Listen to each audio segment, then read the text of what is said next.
Ini salah satu cerita pembelian mobil di Galeri Finfast. Emang tipikal orang tua Medan ini jago mainkan hati dan perasaan anaknya yang di perantauan ini. Ya tapi namanya demi orang tua, kita ini gak ada pun kita ada-adakan. Demi membahagiakan orang tua di kampung. Assalamualaikum. Ini ayah bunda, ini hadiah dari kita.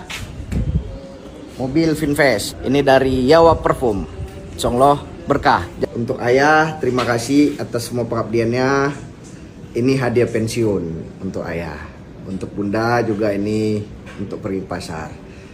Semoga ayah bunda sehat-sehat selalu di kampung halaman di Lubuk Pakam. Mohon maaf tahun ini kita belum bisa pulang.